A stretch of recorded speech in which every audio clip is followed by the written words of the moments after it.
Hello there. Hello, what are we doing here? Oh, it's a show. We're on cameras. Oh no, someone should have told me. No, How long have we been on? or at least 14 seconds. Oh, that's as much Or as... less. Brilliant. Oh, This is boy. your show, Joe. You know what? Today. Hey, what? You're the host today. I'm the host today. You know what? I'm going to apologize in advance. This is Don't Worry Wednesday, and I'm sorry.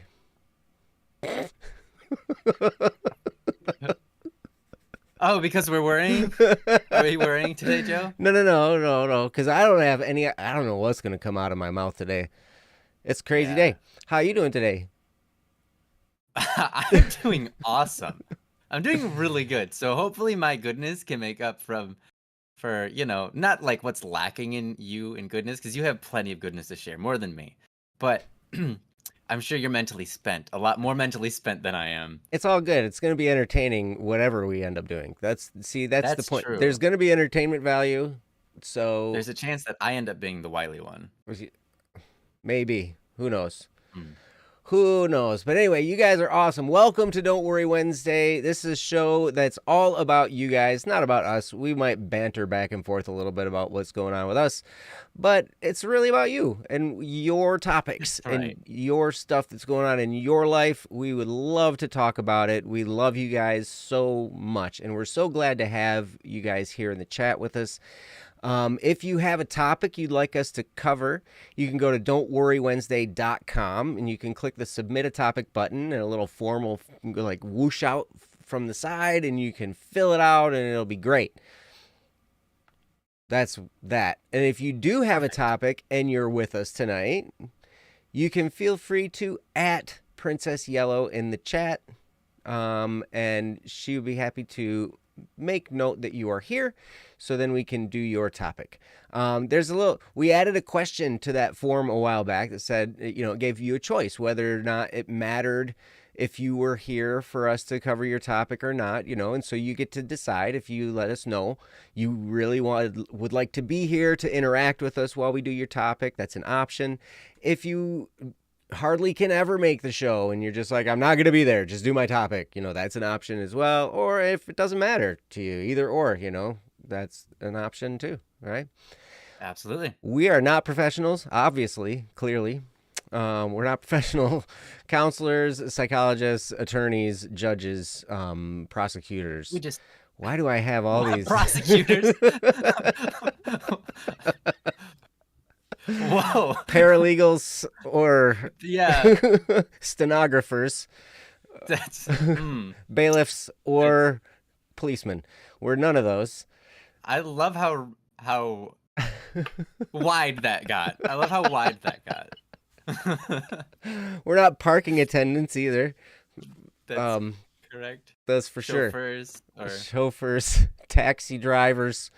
No, we're none of that. We're not professional counselors or therapists. We just want to help. Or monoliths. Or monoliths. Yeah. I can't imagine anyone is a professional monolith. Yeah. But we aren't one. We aren't one. We aren't together, united. We are not. Now, individually, we may each be one, but together we're not, for sure. Yeah, together, because mono is one, and we certainly are two. We are not a bilith. Oh, I don't know where this is going.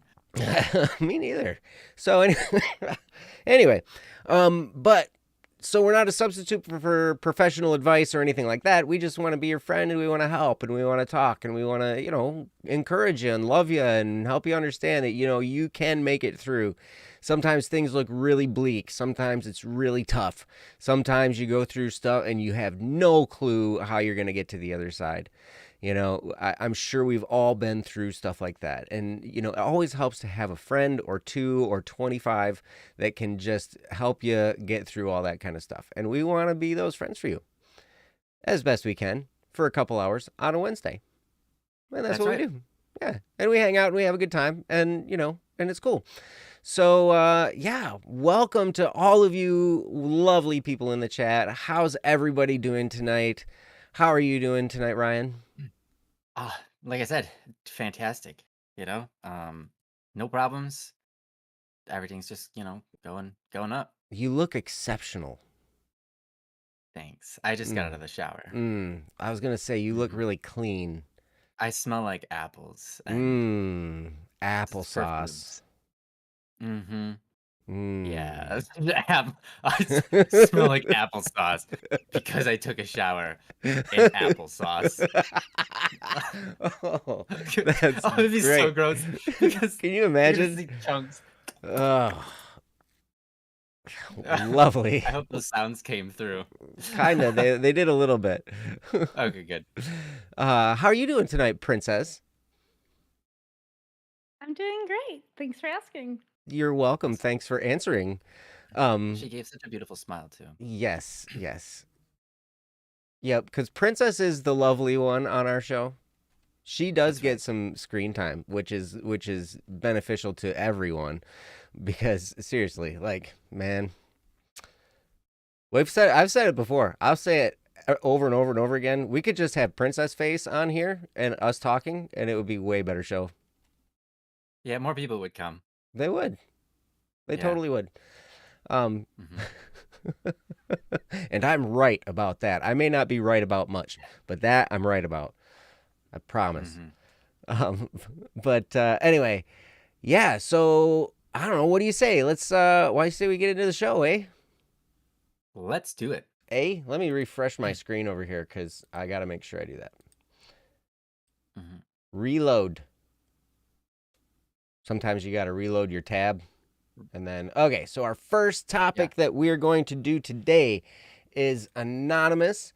This topic is titled A Two-Timing Boyfriend. Ooh.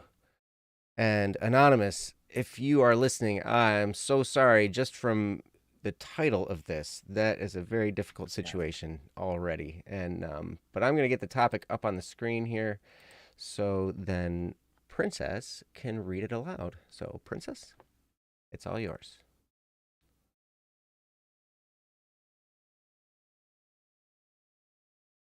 I'm having problems with my boyfriend. He's an amazing boyfriend, sweet and funny, and he lets me rant to him when I'm upset. The only problem is this girl. I found out about some interesting texts they sent to each other. He said he blocked her, and he did for a while, but then he unblocked her. And when I got upset about it, he just called me possessive.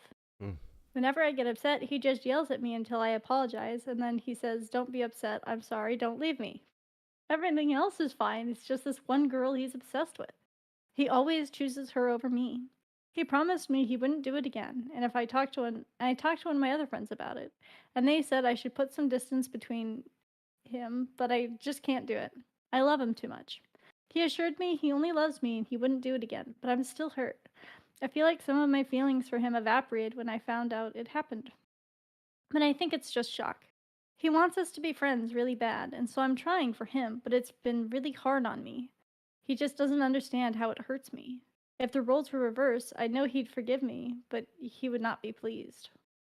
So am I in the wrong for being upset about this? Am I really being clingy? I let him be friends with whoever he wants. It's just because this happened that I'm uncomfortable with having her around. He said that I need to get along with her for him. I don't know what to do anymore. I don't know if I wrote that well, because it doesn't really feel proper to convey how upset I am. It's mostly just a TLDR of the situation. He insists that he loves me, but then he bails on plans and chooses this other girl over me. It hurt. It hurts. From Anonymous. Anonymous. I am so sorry you're dealing with this. This hurts me to read it. I have experience with this similar type of situation, different nuances. Yeah, my goodness. I know the heartache this can cause. I know that, man. Anonymous. I love you. And you're beautiful. And you're wonderful. And I know that going through stuff like this can make you feel like a lesser person. And man, it's tough. But I want you to know that you, Anonymous, are valuable. You are valuable. And because somebody is misguided in their actions, it doesn't change that fact at all. And you are worthy of tremendous love. In fact, you are tremendously loved, whether you know it or not. And I'm going to do the best thing I can do and let Ryan talk about this. Because, yeah, I can't wait to hear what he has to say. So, Ryan, Jeez, I don't know what I'm gonna say. you don't know what you're Oh going my to say? gosh. Okay, well, let's talk about No, it give it together. your We can best. talk. So, how's it Yeah. going, Ryan? How's it going when you think about this topic? It's not going great. It's Let's not be going honest. great. It's a tough one.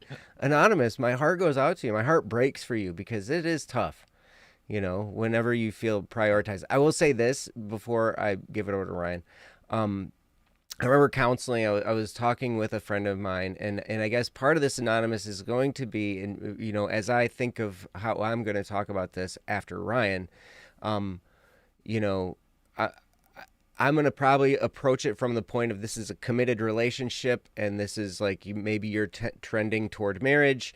This is something where you've put a lot of stock into it, and so like that's kind of the angle I'm going to be taking from it. But I know a friend of mine who was engaged to be married, and him and his fiance were looking at moving to a different state, and she was having a lot of second thoughts because of closeness with her family, and I had to kind of stress to her that when you get married, you become each other's family. You start a new family. And so the real question here in this dilemma that you're facing is, who are you going to put the priority on? Are you going to put the priority on the person that you're marrying, or are you going to put the priority on your birth family?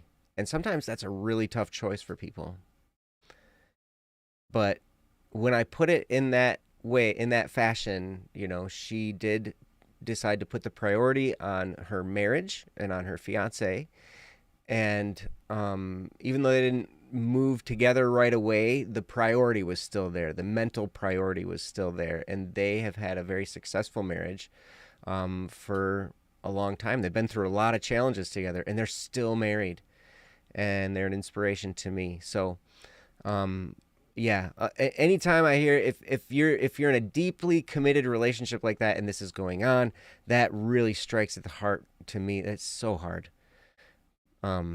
Because man, that's tough, because then it's like, okay, well, then it's not the priority. And even if you love that person, you almost have to, smack yourself in the face and be like, maybe this isn't the right person, no matter how deep your feelings can be. So anyway, with all of that blobbery, I'm going to turn it over to Ryan. So Ryan, it's all yours. Thanks for taking the initial stab at it. You're welcome. Yeah, geez. So, yeah, this is so hard because you end up being in a situation where it's like, what's the actual right thing to do here? What is the right path to choose? Because in life, you want to make the choices that are going to lead to a good life, right? And a good life doesn't mean a happy life. It means a life that's the most profound, if you will, the most fulfilling, the most good. And sometimes that means biting the bullet and sticking with it for the sake of love, and sometimes that means letting go for the sake of love. Mm. Because the thing is, you have to, it's not only like, not only do you have to love yourself, because you do. You can't let people trample on you. You can't just be like, you can't let people do that to you. You can't let people do that to you. but also for the other person. Because if you allow them to get away with something like that, right? That's not good for them. I understand that they're really apologetic and that they, say like they won't ever do it again and that sort of thing. And that's good. That's good. It shows remorse. That's important. That's important. And then you're just kind of left with this two-way path where it's like, well,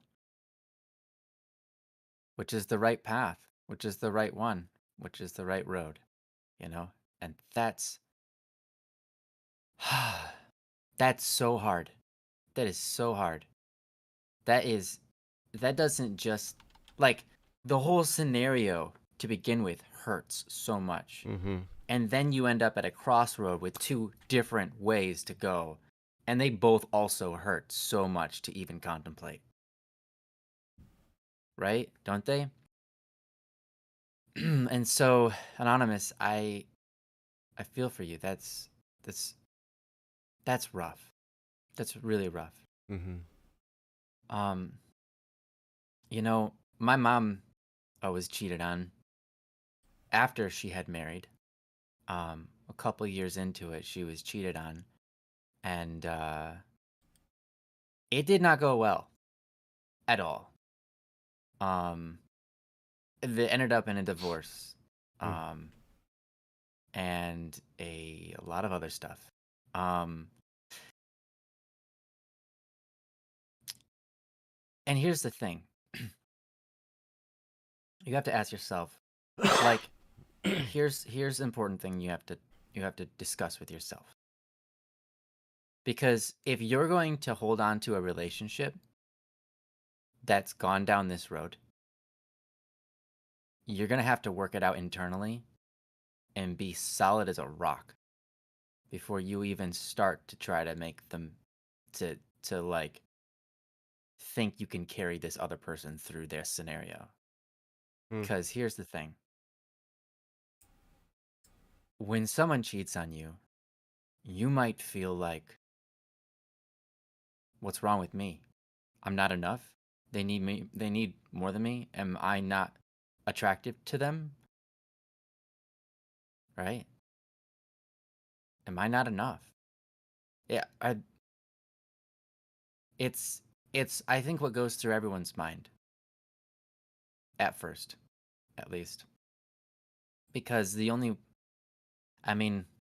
that's one of the quickest routes to explaining something is to point to yourself. Because you're already there and it hurts so much. So I want you to know that you are enough. I mean, I'm not in your relationship, so you might say, well, it's not right for me to say so. But here's the ultimate line. He chose that himself. He chose that entirely himself. He chose it out of selfishness. He didn't choose it because you weren't giving him enough. He didn't choose it because you didn't satisfy him. He chose it because he wanted it. And it had nothing to do with you. Sometimes I do things and I regret them because I'm just like, why did I do that? and I feel bad because I know that I've offended God and I've offended the people around me. But I'm like, it wasn't my intention to offend those people. It had nothing to do with them. I had nothing to do with God, but it was still offensive, right? I made the decision because I was selfish in that moment. Made the decision because I wanted something that maybe wasn't right for me or whatever, right? And so I just want to make sure that you know, if you're in this stage where you are any bit blaming yourself or thinking that he was even thinking of you,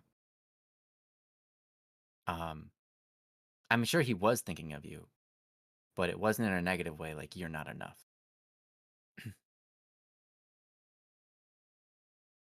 ultimately it's a lack of self-control on his part, right? Mm-hmm. It's a lack of self-control. We all want things, and we all know there are things out there that we shouldn't want or we shouldn't pursue because they're not going to be good for us, and they're not going to be good for the people around us. I mean, it can be something as simple as eating the rest of that cake, you know, or that's not going to be good for your body, but you can't help yourself and you do it, right? So, anyways, self-control is a big issue, and self-control is a must. Um, it's not that your love isn't strong enough. It's that his self-control wasn't strong enough. Okay? And I'm saying all this because if your aim is to keep this relationship alive, which I don't blame you if you decide to part, I wouldn't think any less of anyone who did in this scenario. On some occasions, I would think more of them because they're choosing to get over their emotional whims and just choose logic to some degree. But your emotions are important too. You want to be happy, and emotions are part of that. But anyhow, um, here's my point is that I was going towards was his self-control is his problem, and you're going to have to be solidly fixed on fixing or helping him fix that in himself. That's not easy. Hmm. Fixing someone else's self-control. First of all, you have no control over another person, Right. but you can do a tremendous amount of work in another person. You can inspire them. You can lead them down the right path. You can be a rock for someone to lean on, and you can be there to forgive when they mess up. Yeah. I do know of relationships where a husband or a wife cheated on the other, and then after that, their relationship lasted 40, 50 years because they got themselves together and they figured it out.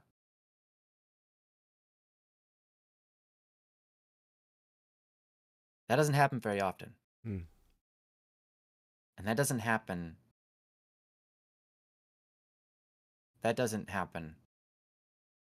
without some sort of miracle from what I can say.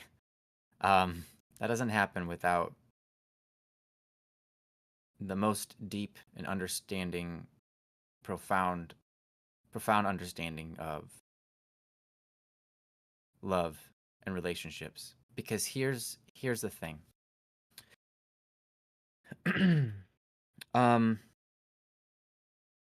I don't want to get too into it,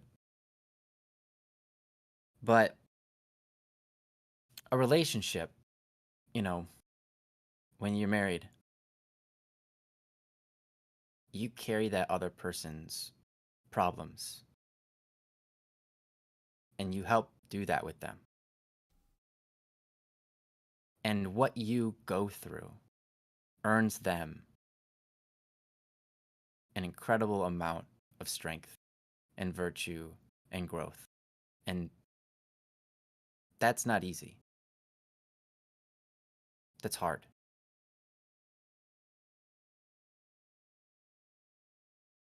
And similarly, they do that for you. You've got a lot messed up. Because we all do. And that's the truth. Yeah. And it's not just about that. There's more than you'll ever be able to understand, I think. Because a friendship is like a rock. Friendship is like a rock. It's solid. You can take a shovel to it, It's gonna be fine. A good friendship But on the highs and the lows, it's the same, right? It's there for you. It's a rock. It's good friendship. Good friendship.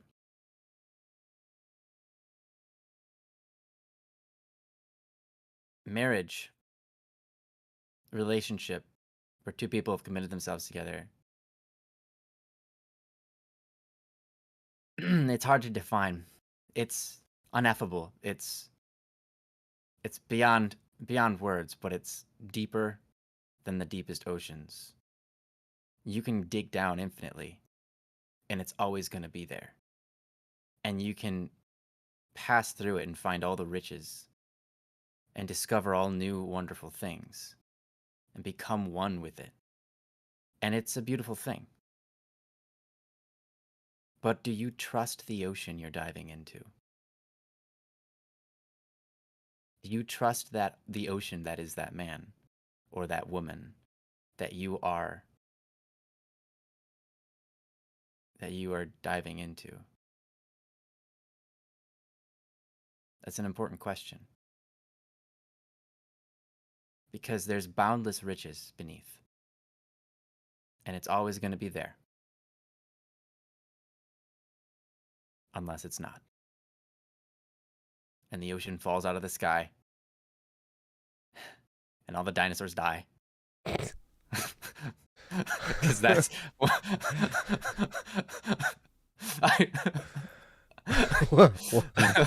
Wait a minute. Well, whatever. I'm just... Beautiful. Because there's the chance that the ocean leaves you, So what? That's the best analogy. And the ocean falls out of the sky, right? Sometimes it's better to leave things out of friendship because they stay solid. And sometimes, maybe one time, for the rest of your life, it's worth it to dive into those oceans and reach the vast riches and just the deepness that's there that, again, is ineffable, it's unspeakable, it's unfathomable, but it's beautiful. There's so much that could be talked about here that's not really on topic. But here's the thing. You need to be able to trust yourself before you dive into those oceans. So don't think you're not enough. Because you are.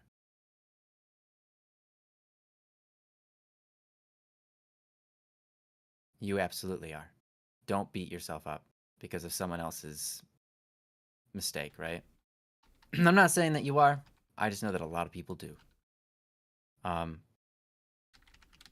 And I hope that he understands how he's poisoned the ocean. And that he needs to spend some time working on himself.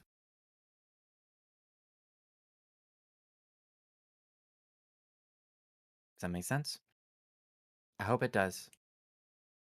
And I hope that either way, because in the end, either way you love him or her, whatever it is, I don't actually know it all. But either way, you love them, right? But friends can love. And friends can help each other. In bad moments, friends can instill virtue in another person. And they can be that solid rock that doesn't waver. And sometimes you need to put your relationship, you can't go that deep. You can't go that deep yet. Sometimes you just have to say, you know what?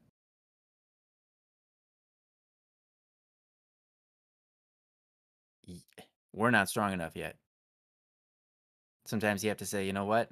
I don't trust these waters. And sometimes you have to say, you can lean on me. I'm just going to be a rock for now. I'm not going to be an ocean for you to swim in. I'm not going to be vulnerable to you. But the thing is, you love them. Then help them. You need to help them with their self-control. That's what you need to be doing. If this is the problem, then it's an immediate it should be an immediate understanding of what you need to work on, what they need to work on. And you can do that, and you can work on it together, whether you decide to be friends or you decide to be in a relationship, a committed one. So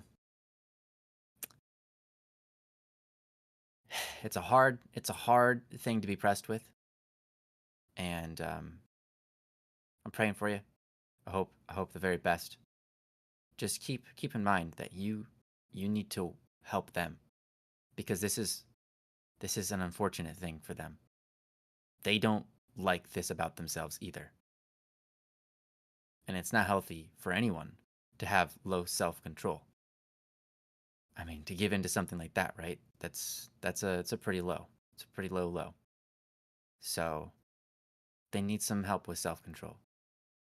If they're watching bad stuff online, right? You know what I'm talking about. Certain things we shouldn't be watching. SpongeBob. SpongeBob. That's true. SpongeBob isn't healthy for you, I'm pretty sure. I don't know. If they're, I love that code word. If they're watching SpongeBob, at night, no one's watching, they're watching SpongeBob, you need to make sure that's not happening. You need to try to get them off of something like that, because that is one, that is the main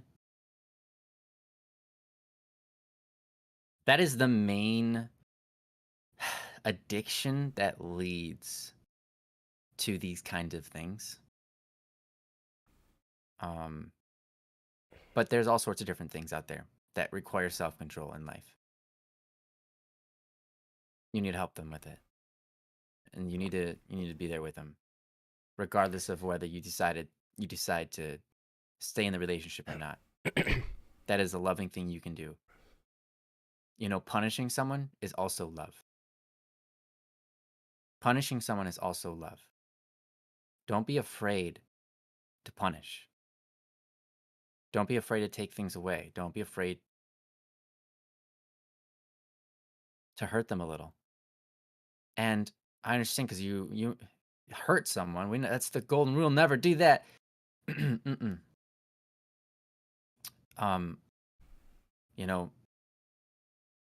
There's no rule. Don't hurt people. The rule is don't hate people. Don't intentionally aim to make one's life worse. But there's a such thing as tough love. And tough love hurts both sides. But tough love is effective. Sometimes you need to use some tough love rather than being gentle. Just another option out there for you. Okay? Anyways, I managed to talk a little bit longer than I expected I'd be able to, so that's good. And I hope that it was helpful and not just depressing. But yeah. That was beautiful, Ryan. I'm so glad that you led with that. Okay, good. Thanks, Joe. Your turn. That's how you're gonna hand it over. Thanks, Joe. Your turn. Okay. I'm gonna. Here give you go. SpongeBob. The most fabulous person ever. He's gonna be so good. He's gonna blow your mind. Well, let's not get carried away. I'm definitely gonna take a different approach. So I'm glad you approached it that way, Ryan. Yeah. Go for it, man. And Anonymous, go back if you would like to right now. Start this live stream back at the beginning of Ryan's and listen to him while I talk.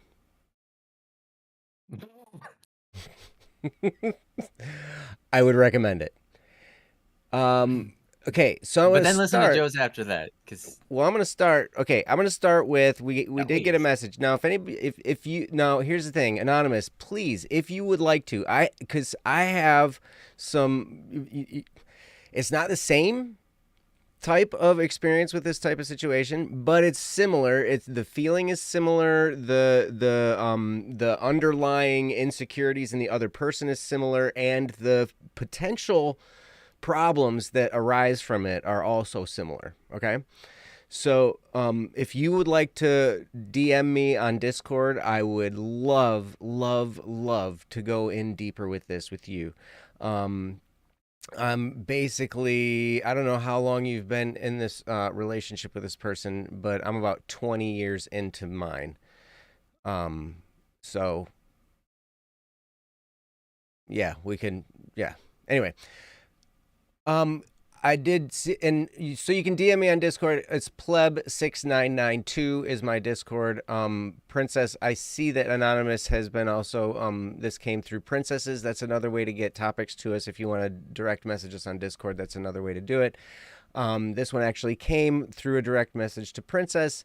And so Anonymous was also talking with Princess while listening and said, no, I will not leave him. Easy in the chat. Disclaimer, all easy advice is through an old world lens and does not reflect modern sensibilities or ideas. So with that disclaimer in mind, and with the anonymous update, no, I will not leave him, we will continue. If you're not bound by wedlock or similar covenant, then do not bind your heart and soul to another so quickly or readily. You are damaging yourself. You are causing self-harm.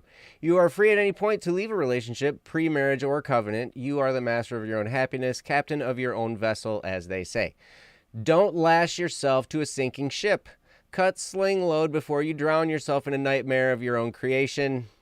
The most important thing is to communicate effectively and with a level head. It is hard not to lash out or be emotional when hurt, but relationships are hard. Yes, they are. But at no point, if you think someone is being unfaithful, do you yourself become unfaithful. Infidelity is terrible. It is ruinous and destructive. True infidelity can ruin love eternally. Yes, I would agree with that totally.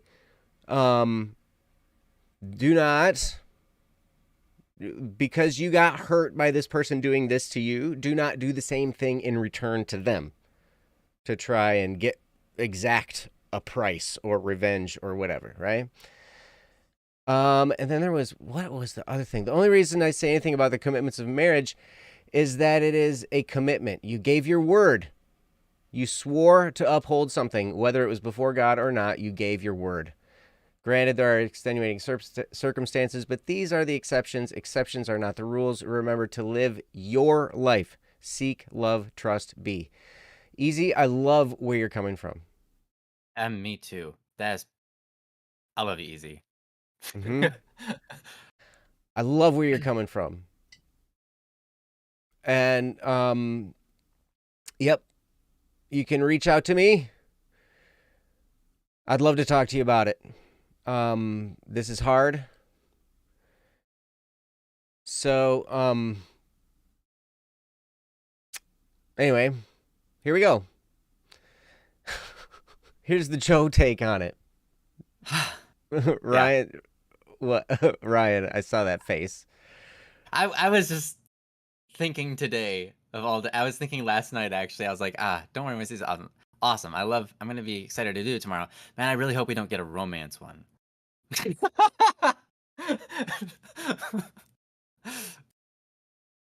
Okay. That's what we got. So, all right. Here's the thing. Anonymous, I love you.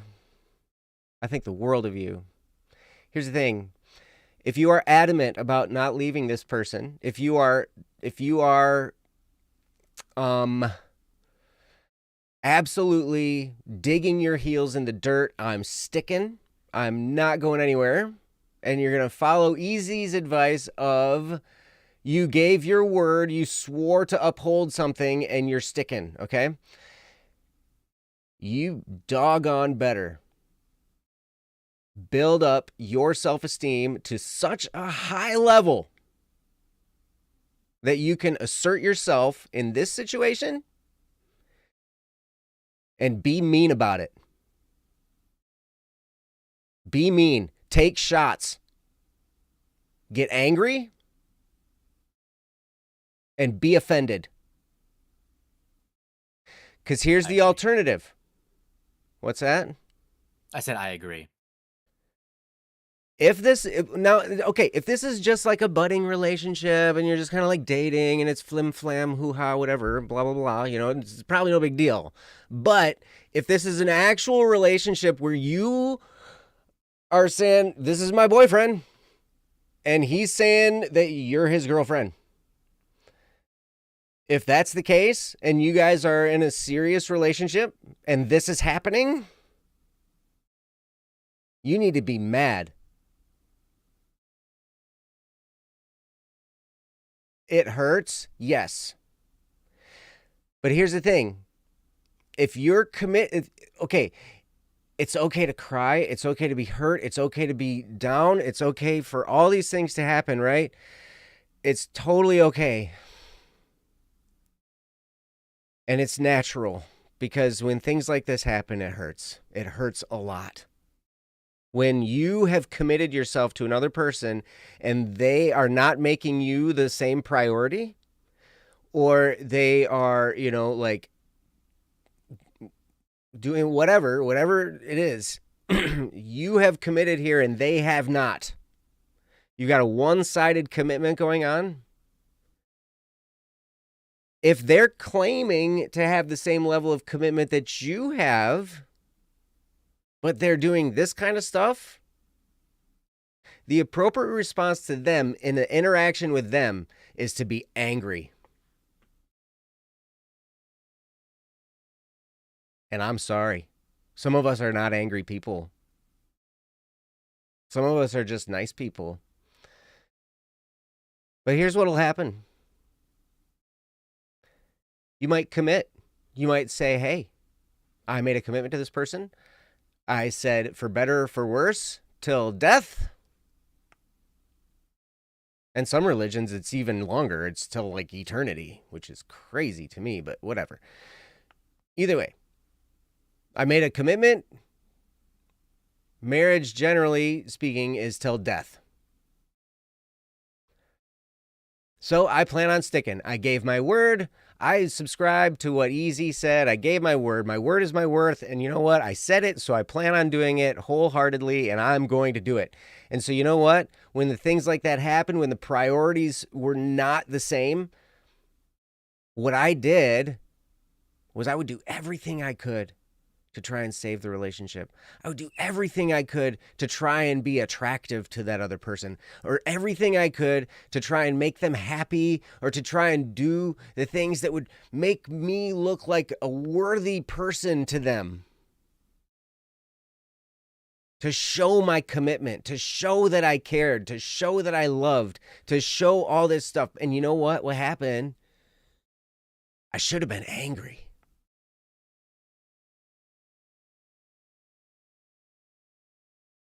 Because what this is going to take is a well of self-esteem and self-confidence and self-worth that is deeper and more full than I ever had. And I was a pretty confident person. I mean, Ryan, when you first met me, did I seem like a pretty confident person? Heck yeah. Yeah. For sure. And over years and years and years and years and years and years and years, it just gets chipped away, chipped away, chipped away, chipped away, chipped away, and then finally you're left in this pool of just nasty. Mm-hmm.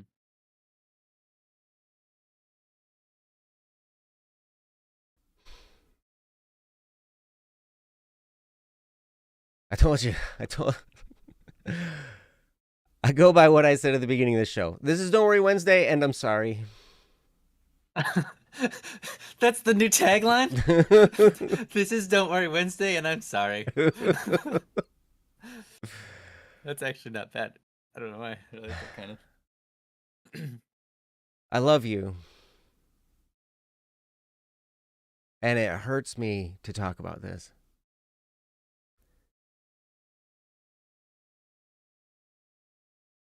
It hurts me to hear about you going through this.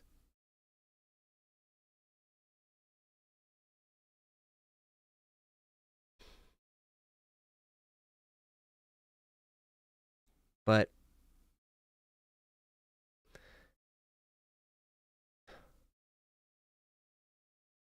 There's a reason. Ryan says, I hope we don't get romance ones today. Of all days, I hope we don't get romance on this one today. You'll notice I started the show with a whole bunch of judicial careers. Yeah, I noticed that. There's a reason for that. Today, of all days.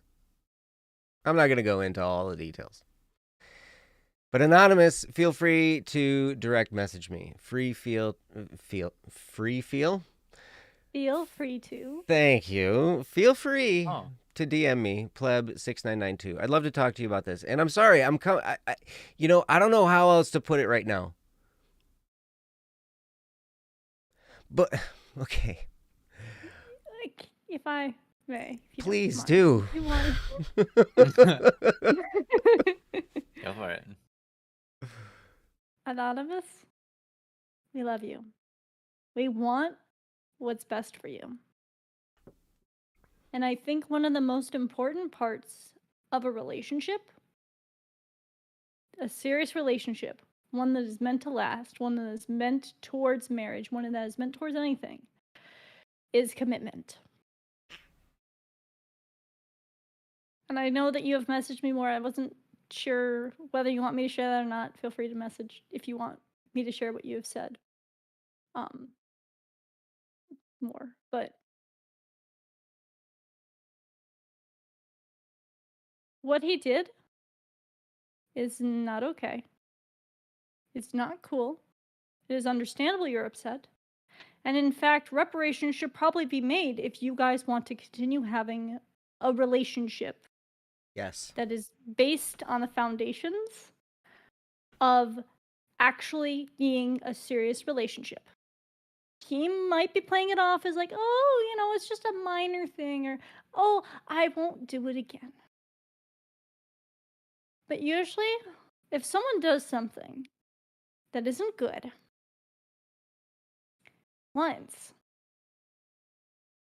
and it's not, and I'm sure you know the depth of the situation, it's gonna happen again and again, unless they can really figure themselves out, or it was somehow a complete freak accident. But considering what you've told me, this is what we call a pattern. It's not something we like to see. It's not something good to see, and it's really hard. It's really hard, especially when you love that person. Mm-hmm. And I know that. I know that for me in my heart, when I get my sights set on someone,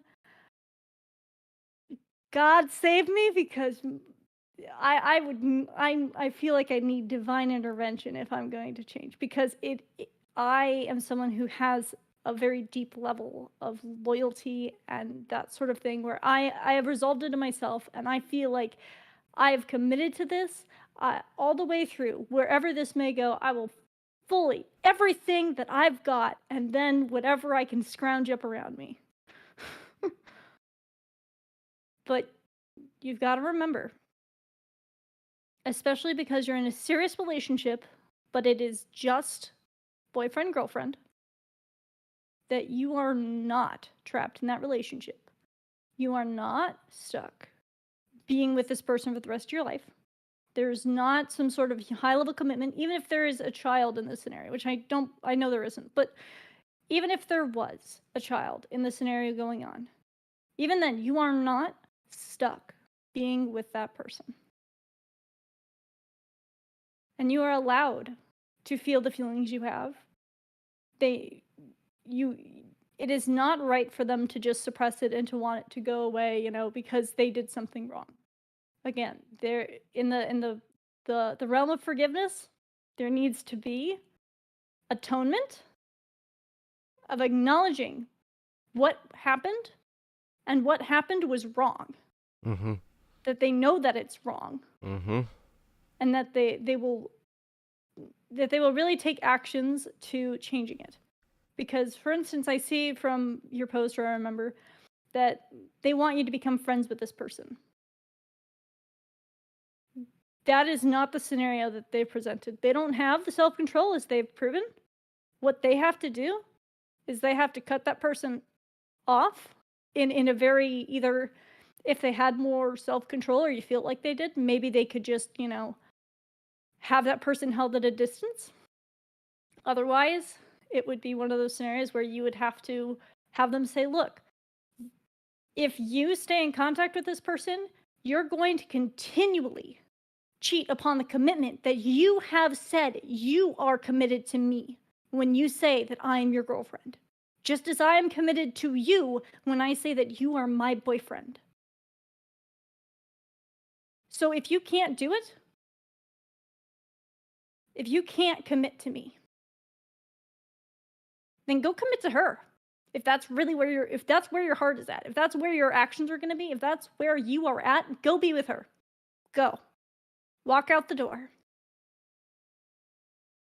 Not because I don't love you, not that I don't want to be with you, but you are not being with me. You are not being faithful to what you have said in the commitment that you will be my boyfriend. As I have said that, or you, whatever the way that, I don't know, I feel like I got that wrong. Anyways, you have not committed to this relationship.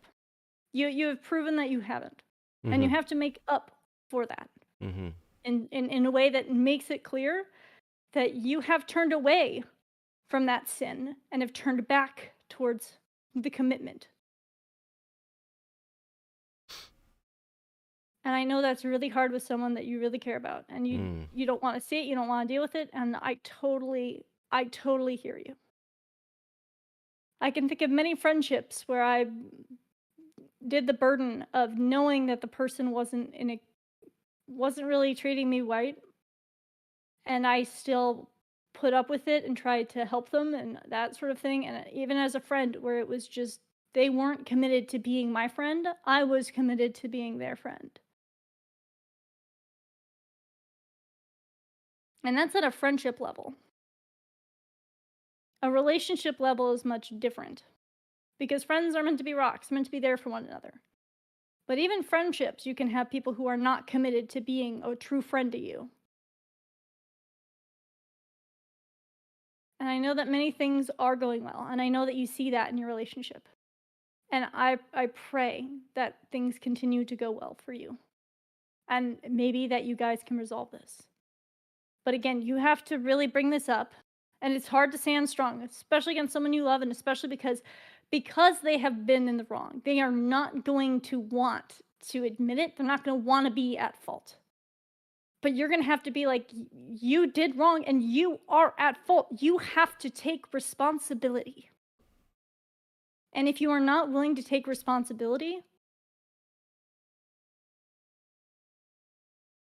how can we be together? How can I trust you? How can this relationship actually work? And if he refuses to let her off, then you can't. You can't. And that's the hardest part about reality, is that it's really hard to find someone that you're actually going to be married to and stick to a marriage to. It's hard in this world. It is. There's many people who say there's so many fish out in the sea. Find someone. There's somebody out there. But really, relationships are a needle in a haystack. If that haystack is like the size of 12 football fields, and there's one single needle somewhere in there, and that's the person you're trying to find. And there might be a bunch of different things. Maybe there's like a bone-looking needle that, maybe this is it. Or, there's a key, that's close enough, maybe. I shave it down, I can get into the right shape. It'll be like a needle. Yeah.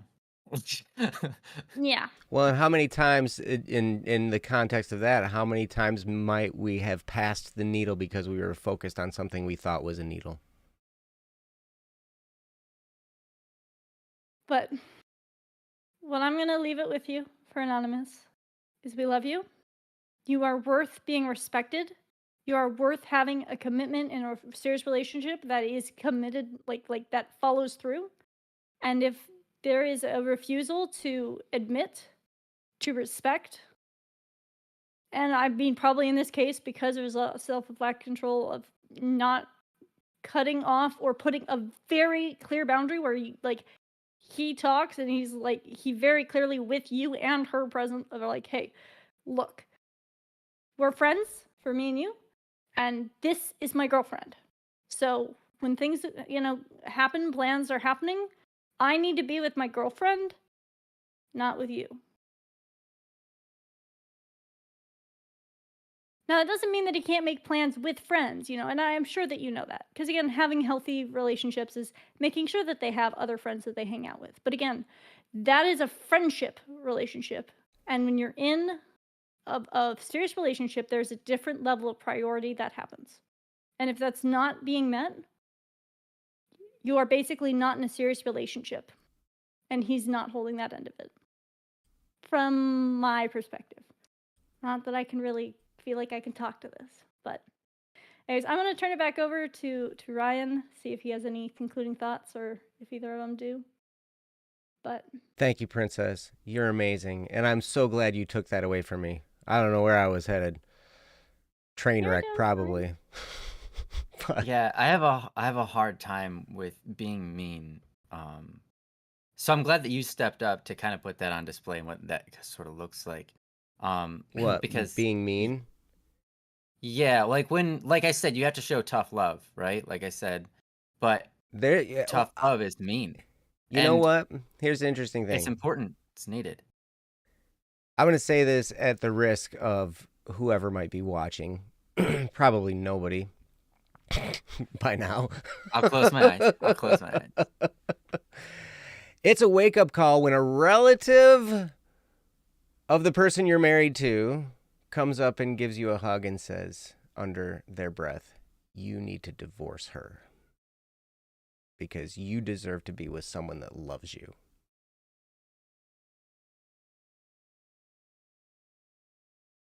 And anonymous, here's what's happening. You have unrequited love going on here. You have a commitment that you are giving, right? That is not being given back in return. Basically, it's a commitment issue, right? Now, I've been told I have commitment issues. I overcommit. Mm-hmm. It's true. A lot of people have good. commitment issues where they don't, like, they can't commit, right? I have commitment issues where I'm just like, I throw myself all the way in and commit for way longer than I ought to and way deeper than I ought to. And yeah, it's amazing. But anyway, I'm sorry, Ryan. I totally interrupted you. I should totally let you talk because No, I was surprised when Princess gave it to me, and I was like, oh, I'll just give it over to Joe. you just started with the topics, that's why I passed it to you. Yeah, that's fair. That's fair. We can do a circle here. yeah, we should have a yeah. screen where all three of us are on. We really ought to do that. We really ought to have that, huh? Mm-hmm.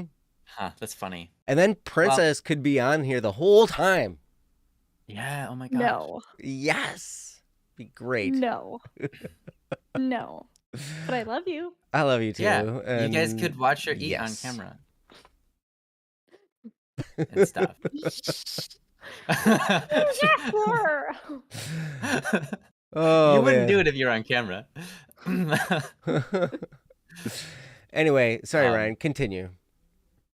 And you're free to eat off of or on camera if you want. Like, that's not gonna bother us. I don't care. Like, eating is necessary. It is. Go, Go, Ryan. Says that she's a fan of Princess. She votes yes. Watch this. Anyways, Watch this. Watch. Is that an Oreo? No. Oh, okay. It's chocolate. You know what, Joe? You're so mean. You're so mean to me. I can't have chocolate. Mm-hmm. I can technically have it. I'm just afraid of what might happen to me. Watch. I'm gonna Joe solo cam while I chew. So good. Can you get real close to the mic so you can Now I'm gonna go solo cam Ryan while he's jealous.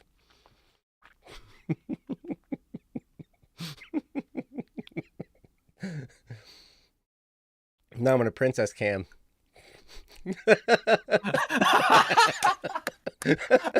She was caught off guard with that one. And Oh, we're that back. was great. That was great. Aw, here we go. I got it before you put that stuffed animal in front of the camera. I love you, Princess. You're amazing. All right.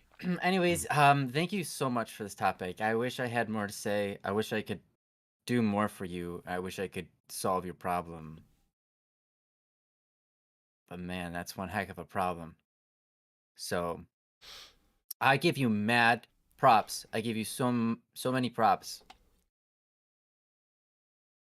for sticking where you are. But don't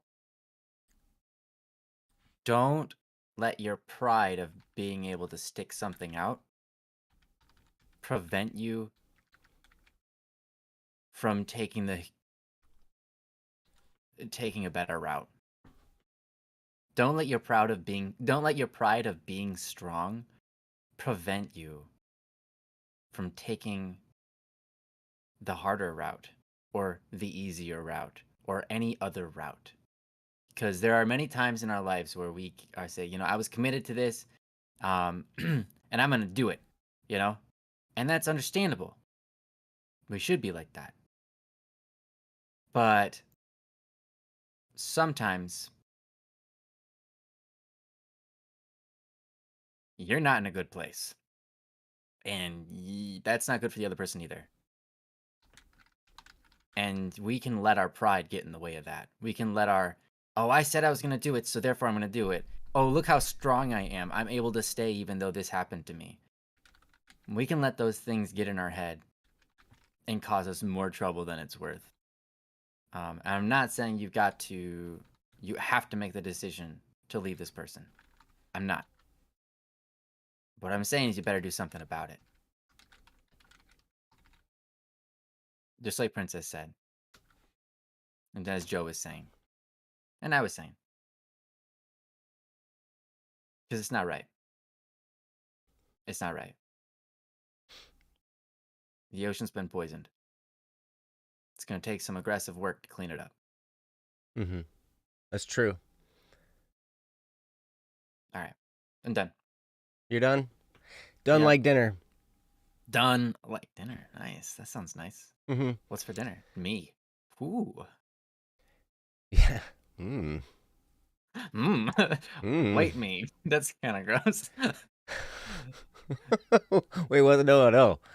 No. It was the tuna fish lemon pepper popsicle. That's Oh what's for yeah, dinner. tuna fish lemon pepper popsicles are the best, guys.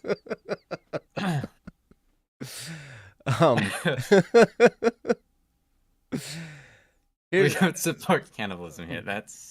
We don't. Here's the thing. Anonymous, you can figure this out now.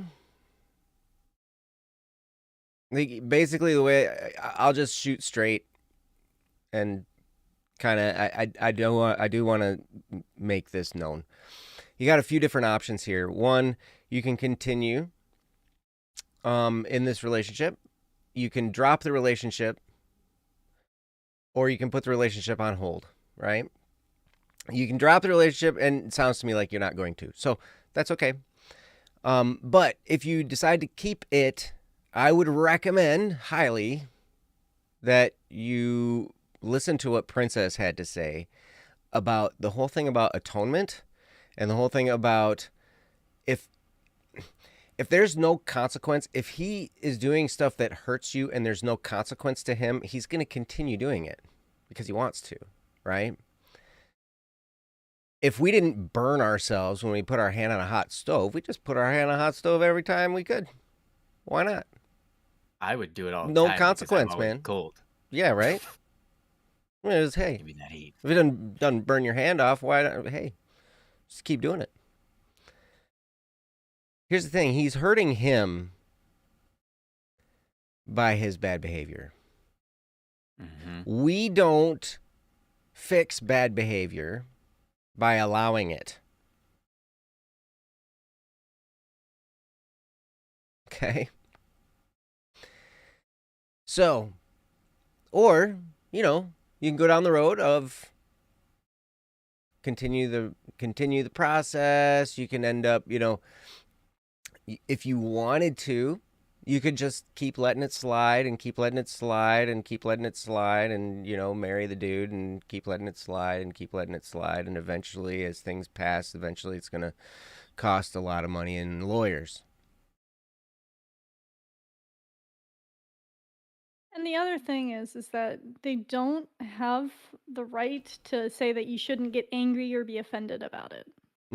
Yes. I know that you have messaged me that. Yes. And I'm sorry I'm revealing that if you weren't ready for that to be revealed. But I think that that's a very important That was thing. kind of, I think they that was should weigh kind of in on. that was in the topic a little bit, at least to some degree. It was implied, but Yeah, it was this implied. is the explicit. Yeah. Yeah. That he's bailing and being like, you don't get angry, Yeah, like it's not a big deal. It's not a big deal. You shouldn't be treating it like a big deal. Oh yeah, it's a big deal. Mm-hmm. It's a big deal. So, my heart goes out to you. My prayers are with you. It's tough. But yeah, feel free if you want. You can direct message me. I don't know if you want to now. I wouldn't blame you if you didn't. That's totally fine. But anyway, Anonymous, thank you so much for the topic. I really appreciate it. But anybody else have anything to say? Mm-mm. No? Okay. We're good. Thank you for the topic, and I'm so sorry. And prayers going out to you, and then yeah, work it. Yep. It's tough. You know what? Lots of Amen. people have gone through tough stuff for a long time, just like this, and it's okay. It doesn't change your value. So, anyway, here we go. Moving on to the next topic. What do you say? Sounds good. All right. Here we go. I need to reload the page again. Reload. Boom. See what's coming up next here.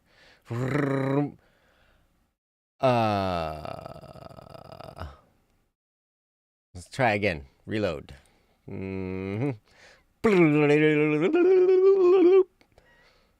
We are doing no topic next. Your reload sounds are pretty magnificent, but I wish they sounded a little bit more like dial-up. Can you give that one to me? No. Because that's what I think that you're experiencing on your end. You're not seeing anything come into the queue when you reload, right?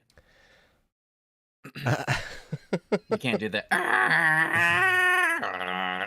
No, I can't. You can. Does. Man, you do that way better than I could. Holy cow. Jeez. That's awesome. That was not attractive. That was so attractive. I'm attracted to it. Oh, gosh. I better never do that again. Oh, man. Okay. All right. So we have a topic now. It worked all of a sudden. It's amazing. All I had to do was the dial-up. Yes, the dial-up sound made it happen. I'm so impressed. Holy cow. Go. Let's go dial-up, man. Let's go. No, seriously, let's go. Can we please go? Dial-up. Dial-up. Most of the people watching this don't even understand at all what we're talking about. They're like, what is dial-up? Dial-up is like when it, how like you can load a website full of pictures or stream a video. Stream a video. You can stream a video. Dial-up. Video on demand. Dial-up, man. Take you half an hour to buffer the first 5 minutes of the thing. And longer. Longer. Longer? I promise you. Longer than that. Okay, it depends. See, videos now, they're in high resolution. We used to download everything in 360p. 360. Actually, it was lower. I think it was lower. I mean, SpongeBob isn't even interesting in 360p. No. No. No. Get out of here. Let's do a topic. Let's do a topic. Yes. Our next topic comes from Moonlit. Moonlit, you are awesome. Thank you for being patient with us as we do this. This is called Irregular Sleeping. It comes from Moonlit. And I'm going to put the topic up on the screen so Princess can read aloud. Princess, whenever you're ready. I seem to be having a very bad time sleeping. Anytime I'm meant to be awake, I want to sleep. Yet anytime I'm meant to be sleeping, I can't seem to sleep at all. I've tried many things, such as relaxing music, switching off everything, staying nice and warm. I think I read this helps or something. Yet nothing seems to work for me. I've been experiencing this for a while now. Thanks in advance. From Moonlit. Thank you, Moonlit. I have one comment to make. Have you Oh, tried a new mattress? hey, Ah, you yeah. have. Yeah, well, How that's is just it? why I mentioned it. Mine is lovely, thanks. But anyways, Lovely. back to the topic. Yes. Trouble Yeah, once we sleeping. warp. Oh man, I have trouble with this too. Ryan, have you ever had trouble sleeping? Uh, yes, yeah. Yes. I'll talk about that. All right, good. Go. Oh, Just okay. kidding. Wow, that was I'm your just transition. kidding. No, Nice, I'm just kidding. nice. Oh, okay. I was excited for a new transition. Oh, that was it then. You got it. Okay. All right. Well, I've had my fair share of problems sleeping, even recently. Um, growing up, I didn't sleep very well at all. I spent I would go to bed every night as a child, like all the way from elementary until like high school. I would spend at least an hour in bed laying awake, but more commonly 2 hours. And then often, but not super common, but often enough, no sleep or only a half an hour of sleep. And then I go to school. And that was not fun. I can assure you. And then I'd go to school and I'd be very tired. Um, and then I sometimes was able to take a short nap during some of the classes, um, which was amazing. Um, but yeah, um, here's some things that here's one main thing. I guess I can give you a couple of things. Yeah, I'll give you a couple of things that helped me as I grew up and started and tried new things. First one, dehydration. If you're dehydrated, your body's not going to let you sleep very well. Drink water before you go to bed. Now, I get it. Everyone always responds, well, then won't I have to wake up in the middle of the night to go to the bathroom? Okay, first of all, not everyone has to do that. Second of all, it's better to get sleep. It's better to get sleep and have to wake up during it than to get no sleep at all. Mm. Okay? So make sure you're hydrated. I didn't see that on your list. So make sure you're hydrating. Drink, if you can, like a full glass of water. Put water next to your bed. So if you're laying there and you feel like, man, I'm still not sleeping, drink a little bit more water. You'll find that it'll probably help you. If not, maybe it might not help you entirely with the problem, but it'll help at least a bit. At least that's been the case from my experience. Mm-hmm. Drinking water before bed. I suggest water and not any other kind of beverage, just because water is going to be the most hydrating. And also, drinking other beverages before sleeping can cause damage to your teeth or your throat, depending on what you're drinking. So, Mm-hmm. and give you bad breath. Water's not going to give you bad breath in the morning, so it's a good one. So that's my first suggestion right off the bat. Hydrate, hydrate, hydrate, hydrate. Second thing. One thing I noticed is that not all of us humans are the same. There's a recommended, like, hey, everyone's supposed to get this amount of sleep at a time. And we should be awake for 16 hours and get out 8 hours of sleep, or 17 hours and get 7 hours of sleep. Wait, did I do that math right? Yeah, sure. That's not right. Whatever. 17 hours and what? No, that should be right. I don't know. Yeah, that's right. That's right. And or try to get at least 6 hours of sleep, right? Here's the thing. I'm convinced at this point that all humans aren't the same. Our sleep schedules are going to be different. Some people, like myself, sometimes Unfortunately, we don't live in a world where we get to do this often, but our schedules are like, yeah, I am totally 100% for like 32 hours. Then let me go sleep for 10 or sometimes 2. And then wake up. Actually, sometimes like 32 hours, I feel completely perfect. Then I'm beat. And then I go to sleep for like 2 hours. And I wake up so awake. I'm like, I am so refreshed. And I'm like, it was only 2 hours. Should I go back to sleep or should I get up? And I can make a decision there. But if I do get up, I'm gonna be tired within like a couple of hours. And then I'll actually get some real sleep, and I'll be like 10 to 14 hours of sleep. Is that something that everyone can do? No, they can't. They can't do that because you've got schedules. You got schedules you have to keep. Mm-hmm. And we all have times where we go through seasons. We are seasonal creatures, believe it or not. We have our seasons where we have emotional experiences, where we have ups and downs, where we're able to really feel heightened states of emotions and not really. We might even feel depressed for a season. But we also have sleep seasons where we need a lot more sleep for like a month for some reason. And then the next month we're back to normal. It's pretty normal. It's pretty normal to experience that. But yeah, sometimes you just have to work with what you're given. So here's some things that I can try to recommend. If you're laying down and you're not getting good sleep, right? It could be something like a mattress or something like that. But if you're not getting good sleep, get back up. Get back up just for an hour. Okay? Then go lay back down. During that hour, yeah. I think what you need to do during that hour is think it off. Because there's a good chance that the reason you're not getting good sleep is because your mind is too busy. And you might need some time to reflect.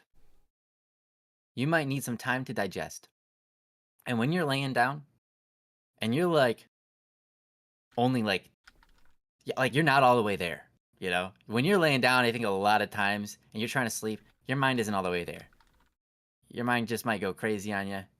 It thinks about all sorts of weird things, like 5 things at once, and it makes no sense, and your brain goes in loops, and you can't think straight. Get up. Spend, okay, maybe just a half hour. Half hour, whatever. Get up. Stand up. Walk around in your room. And think for a bit. Get those thoughts off your mind. Get them down. If you're a person that likes to journal, journal. Write them down. If you're not a journaling person, then don't do that. But if you don't know, try it. That's one suggestion that I have that I find can be helpful. I can't guarantee that it's going to help, but it can be helpful. Because what it does is it helps put your mind at rest. Because you go through the thoughts that you need to get out. And it puts your mind at rest. So then when you lay down, you can at least get a little bit more rest, even if you don't fall asleep. Be thankful for the rest that you get. Here's an interesting thing. It might feel, you might go through your day and go to sleep and only get 2 hours. But you can make that 2 hours count for like 6 or 7. You can. And you could not even fall asleep. You just get rest. And you can do that for a couple of days until you are zonked and you just pass out. And that's not fun. I get it. It stinks to just kind of be laying there for like ever, what feels like ever. But if you commit yourself, you commit your mind to going, you know what? I'm going to lay down. If I sleep, cool. But here's my plan. Here's my game plan.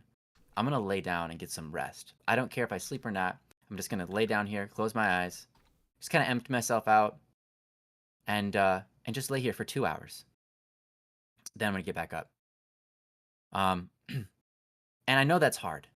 I know that sounds like not a good answer because that's not what you're looking for.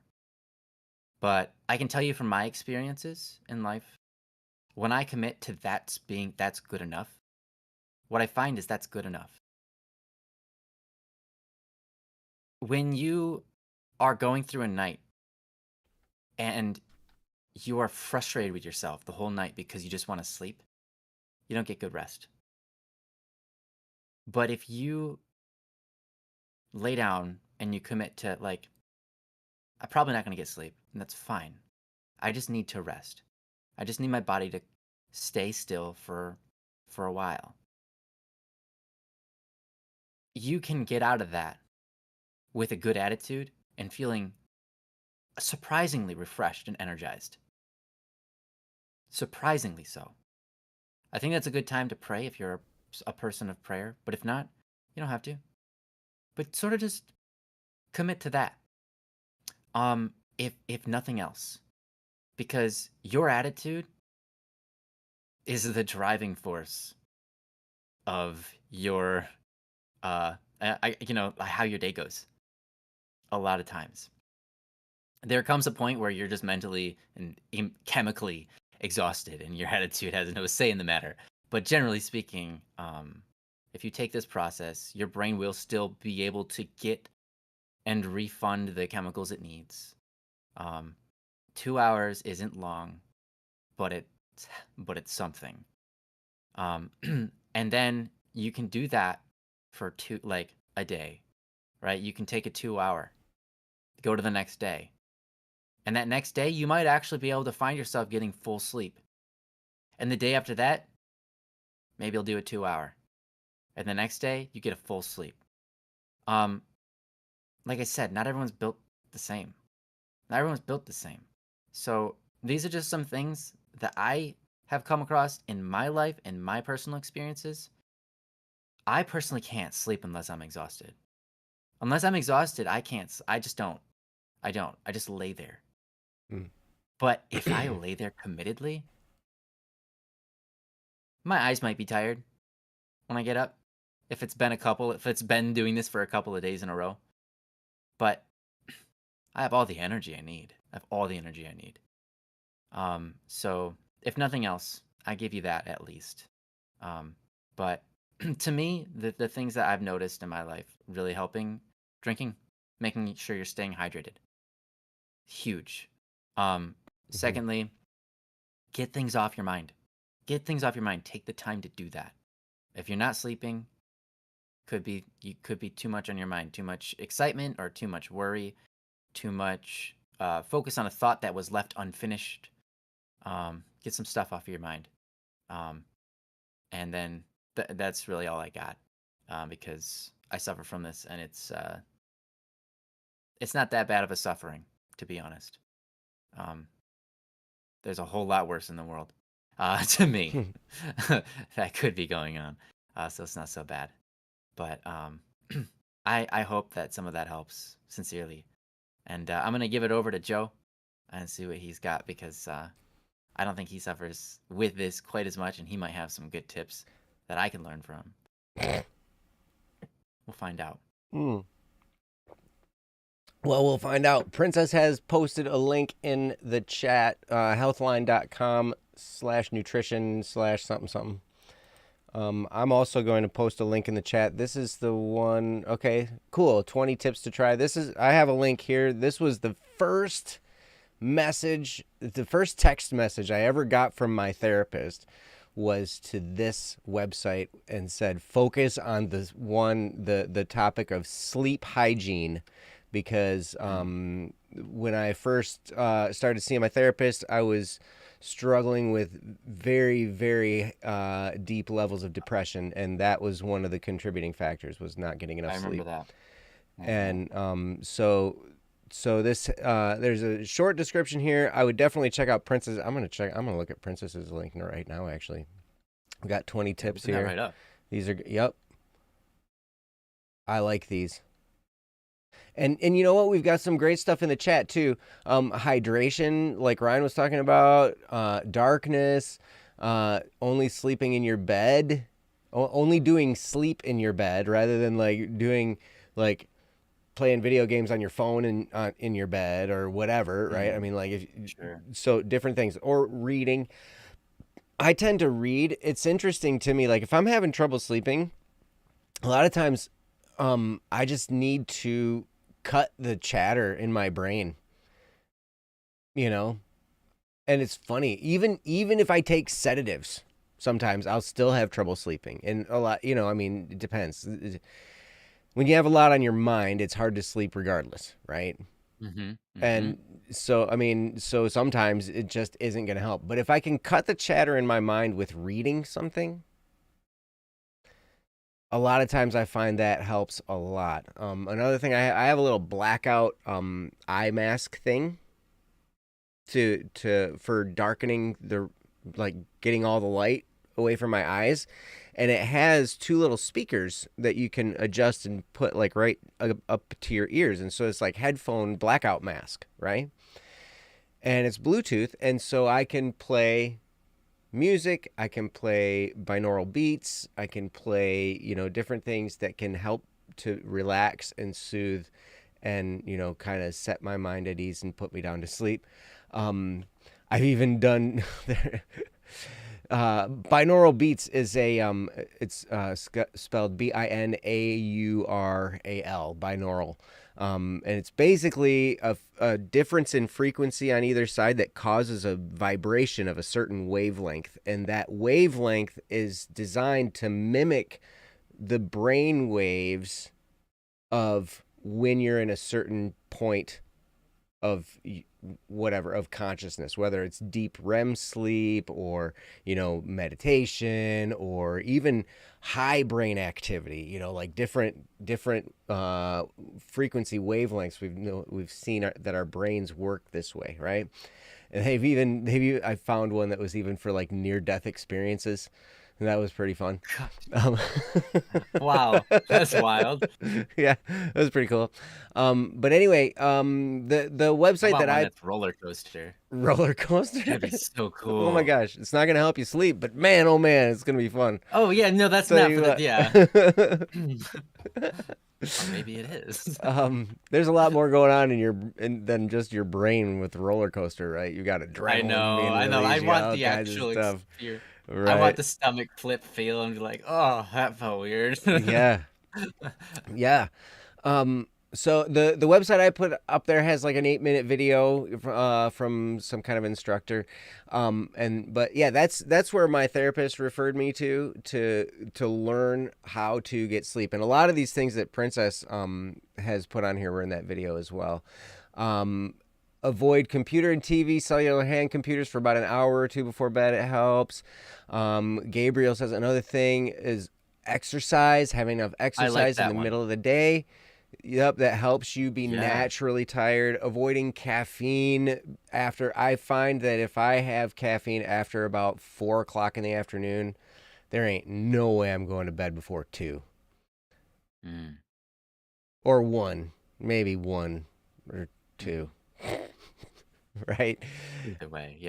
And so it's definitely interesting. And August, I really support staying hydrated. Keep a large hydro flask next to your bed and fill it back up every night. Helpful routine to slow yourself down before bed. So to have a routine was one of the biggest things that I learned from all these things, was that like if you can have some kind of a routine where you wake up at around the same time and go to bed at around the same time, so you get yourself in that habit. It takes time to develop the habit. And it sounds like from your topic, this is an irregular sleeping schedule that you're dealing with. So like this is going to be, a task to develop this habit for sure. So, but having those routines and actually setting that schedule is going to be helpful for you. And I always like to tell people when they're starting to develop a new habit like this, it's like, okay, it's okay to mess it up. It's okay to fall off the wagon. It's okay to fail. It's also okay if for like the sleep part, if you go to bed, you can't fall asleep, and you just do, again, that restful thing that I think Ryan had mentioned. It's okay to do that too until you fall asleep and just Yeah. sit there in a relaxed state, not on your electronics, not on anything, but actually like attempting to sleep for however long. Yes. Yep. I definitely support that notion. I've experienced that as well, where I just laid there for most of the night. But I still, ended up being rested the next day. Rested enough to function, rested enough to do stuff, right? And it contributes to developing the habit. So it can be boring. Surely. And it can be frustrating when you're like, why am I not asleep? My feet are hot. My hands are cold. My head is hot. It never happens to me because I don't have any hair on it. But, yeah, there's all kinds of things. And I know I'm not necessarily the best example of good sleep. Those of you who know me or have known of me for a while, you know that I tend to live off on little sleep. And part of that's because I try and wake up early. And I don't want to miss anything, so I stay up late. Right? But anyway, this is definitely something that you can do, Moonlit. Yes. It can be accomplished. You can develop this habit. And I don't know, that with those resources, go through the resources, go through the website that Princess put up there, go to the website that I did, click on the sleep hygiene one that's on there. There's a video down there you can watch. It'll help educate you a little bit on things that you can do that are going to help with this process. So I don't know if I have much else to say about this. Ryan, did you have any more? I just wanted to say one last little thing is I told you how it was hard for me to sleep. But now it's at least 6 out of every 7 days I get a good 7 or 8 hours of sleep now, right? I've helped myself a lot. Is that always the case? No, every once in a while I go through a spout where it's like I just can't sleep for that week. But most of the time now, generally speaking, I'm doing good, right? So I think that having having a routine is important. I think that that's really important. And knowing your body, understanding what your body needs, and also I think I don't do this one, but I sort of do this one. Exercise to exhaust yourself, not right before bed, but in general, just at some point during the day is important. I exhaust myself by other means, but exhaustion can be a good, like a home run hitter.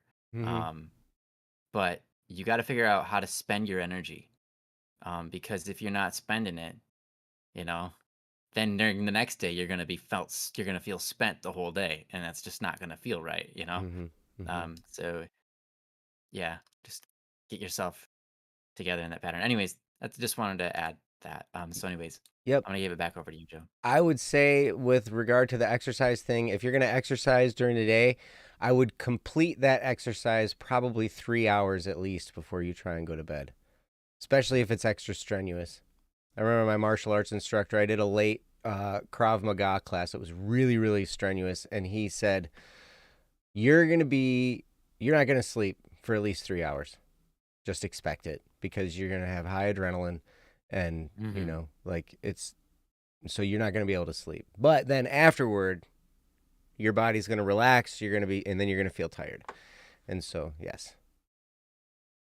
But anyway, that was my only little disclaimer. But Moonlit, you're awesome. You totally can do this. Thanks, Moonlit. It can be done. Thank you. And you're awesome. Mm-hmm. And I appreciate you. I think it's you who calls me Fire Guy. Oh, Fire Guy. Nice. I get it. Yeah. It's always nice to see you in the chat too, Moonlit. So, yeah. Anyway, cool. Thanks, Moonlit. And we can, let's see. We can say we do one more. We got time. Yeah, we can do one more. Yeah, sorry we spent so long on that first one, I think, but it was a heck of a topic. I think we can do one more. What do you think, Princess? You think we can do one more? If you want to. Yeah. I mean, what? Like, you want to just sit here for the next 20 minutes? I mean, if we're going to do that, I'm putting you on the screen because you're the best looking of all of us. No. No. If we're just going to sit here.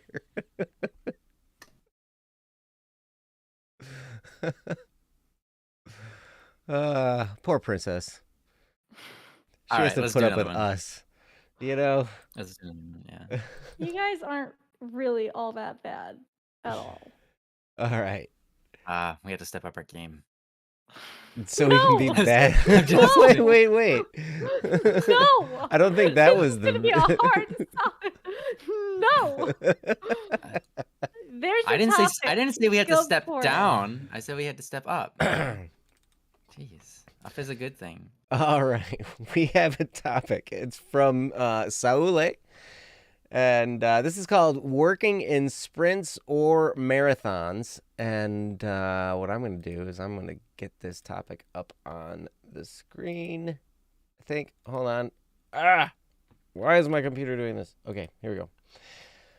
And then Princess can read aloud. Princess? This starts in sort of an I'm just gonna start this over again. This starts in sort of an odd way. Is that what that says? This starts in a sort of odd way. Yeah. There you go. This starts in a sort of odd way. In a but sort bear of with odd me. way. It's even difficult to read. It's so odd. Yeah. Why did you have to start it this way, Saule? Now it's just too odd. Now we can't read it. Oh my. I kid, by the way, Saule. You're amazing. This starts in a sort of odd way, but bear with me. I was talking with my squadron mates about the differences between Western World War II aircraft engines and the Climov engines from the Soviet Union. The Western engines generally have about 1,100 horsepower continuously, and then short bursts up to 1,300 to 1,500 horsepower.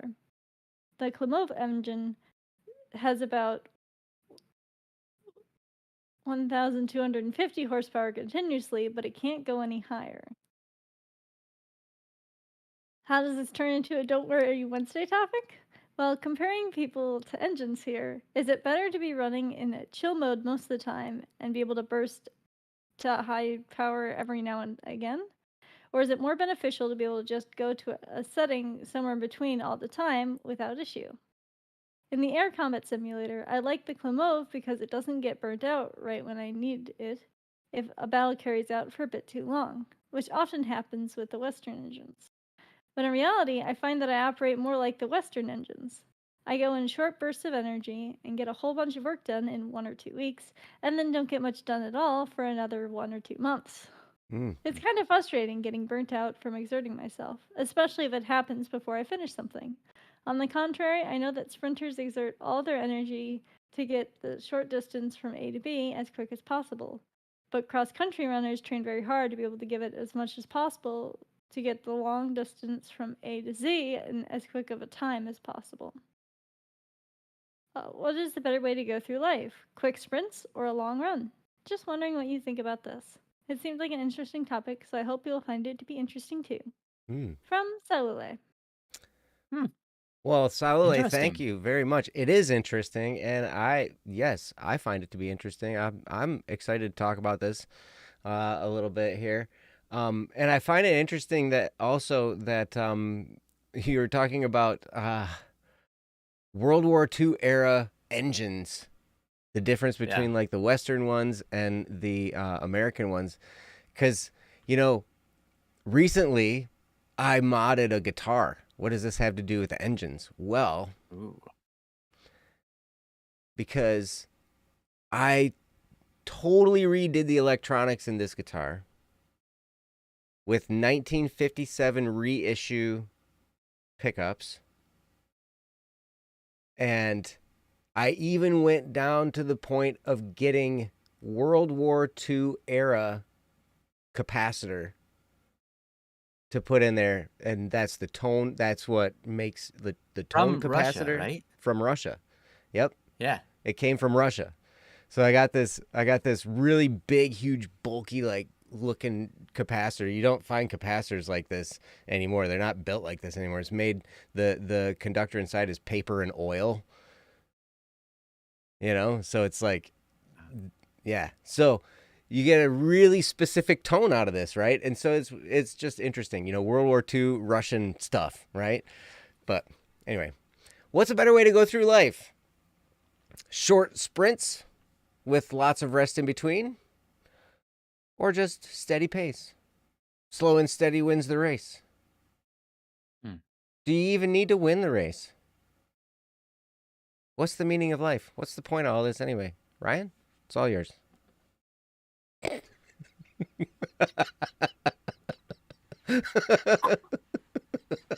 I think he's looking for the number 42, folks. Dang, dude. That intro for me just was like, it's like a funnel. It was like drinking water out of a hydrant, like fire hydrant. Like, that was brilliantly said. It reminded me of like an actual like talk host show with like Jimmy Akin or something like that. Like, it's like just tossing out these huge ones. Like, it's like, what's the meaning of life on top of all that? The meaning of life is love. There you go. It's true. And then so that one's quick and simple. Sweet. What's the point of all of it? Okay. Love. So, love. What's better, so- short sprints or steady? Love. Well, do you like your love? Okay, I have to rephrase that. Do you like your love nice and steady, or short and I'm still working sprinty? on phrasing the other one. Oh my. Okay, we will move on. Okay, I don't know how to phrase it without making it sound really weird and awkward. Anyways, so I'm just gonna move on. So I don't know, like, personally, I feel like you're given what you're given. Your brain works how it works, and all you can do is maximize on it. I tend to be the short spurts kind of person, but there have been seasons where I've been the consistent kind of person, but they don't tend to last long in me. And that doesn't mean that it's good. In fact, I find that to be one of my downfalls, is that I have short bursts of incredible output, and then I tend towards seasons of not putting much out. However, I'm working on this, and I want to be more steady. I think that I'm biased because I've lived my life, and I look at myself and go, wow, I could be better, right? I look at other people who are steady, and I'm like, dang, I should be like them, So based on my personal experience, I say slow, steady wins the race is nice. I wish I could do that. But I also recognize that's my point of view from something I don't have. That's my point of view from something I only experience the one side, right? So I can't give the full answer because I can't really truly answer this, rather, because I mean, honestly, I haven't very well experienced both sides, but when I have, I felt like slow and steady was better. But then again, here's the thing. I'm a creative person. I like to innovate. Innovation doesn't come with steadiness. Innovation are short firing bursts. That's how innovation is done. That's how innovation works. You get an idea and you act on it. You get a concept, right? And maybe you flesh it out. Maybe that takes a little while, but it's a spark. When you're creating something and it takes a really long time, it sucks. When you're working on something and you get to the point where you're just frustrated with it, but you still continue to work on it and you continue to work on it and continue to work on it and you don't go do something else, man, that is so draining. And so you spend your whole short burst working on one thing and you're annoyed with it. And at the end, you're like, fine, this is good enough. And you chuck it out there and everyone else loves it, but you hate it for a time. And then eventually you come back to your senses and like it. You have to give it some space. But that's how I experience the creative process. So I can really only answer the question from that lens. I think my brain was created the way it was created to be efficient, but I have to work on myself because there are natural talents that I have and then untapped talents that I have to learn. And one of those is, um, being able to keep the steady, keep the steady speed when I feel like I've done my long stride of speed running, if you will. Mm. So yeah, um, in the end, getting to the more profound, as Joe was laying into a little bit, life is an incredible thing, and it's not about what you accomplish. It's not about how amazing your works have been. It's not how fast or how consistent you've worked. Life is about a whole lot more. And so when you're running your race,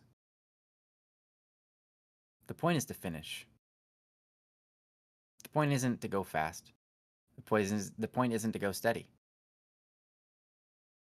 There's you can find it on YouTube. There are people who there's a man, this was back in the 1970s. There's an Olympic race. A lot of people know about this. There was a guy, he'd been training his whole life. This is recently talked about in Mike Father Schmitz, so it's Princess is smiling. But I've heard this story many times outside of it as well. But there's a Olympian, and he was gonna do a sprint, right? And he'd been training his whole life for this moment. It felt like, right? He's finally on the field, and they run, they start, they dash. He's doing really well. Then his leg cramps up, goes out. He falls to the ground, and he can't even use his leg. And so he gets up, and he hops. And he hops on one leg, starts hopping. Everyone else is already finished with the race by the time he gets off the floor. He's hopping, and someone comes out from the stands and runs and grabs him and helps him. He comes to his side and helps him finish the race, helps him hop to the finish, be like a crutch, and it's his father. And they finish that race together. And that's beautiful, because that moment, no one really remembers who won that race. No one remembers who was the fastest. Really. Everyone remembers that moment. Why?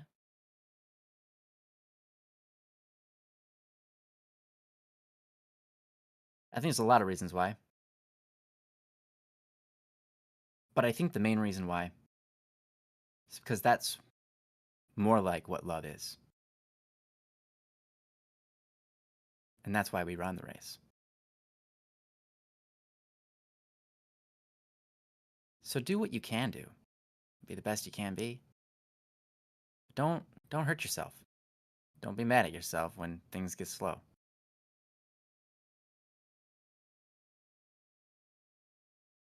It's life. We all run the race. But the point isn't how we run it.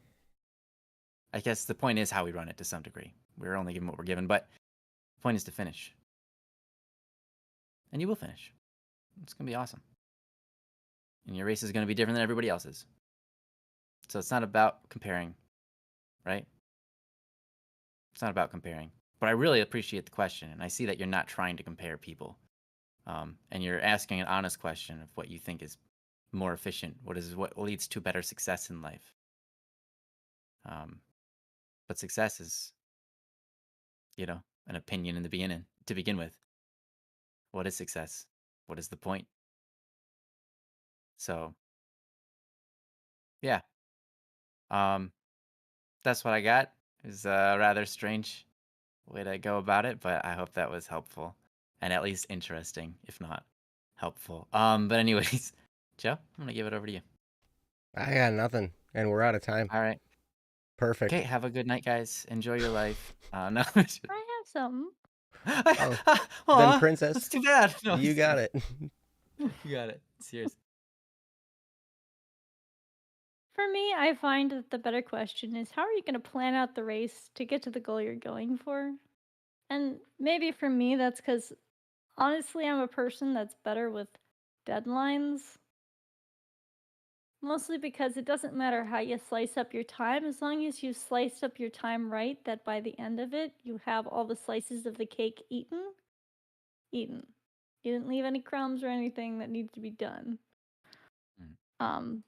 Because I guess I'm adaptive. I have times where I can do things like if there's something that needs to get done, it needs to get done now. I can hop onto it. I can just spend however much time it needs to get done for it to get done. It's done. Boom, it's done. And I'm like, okay, I'm out of here. Ain't nothing else getting done for at least until I've like gone off, had some fun, done whatever I want to go do.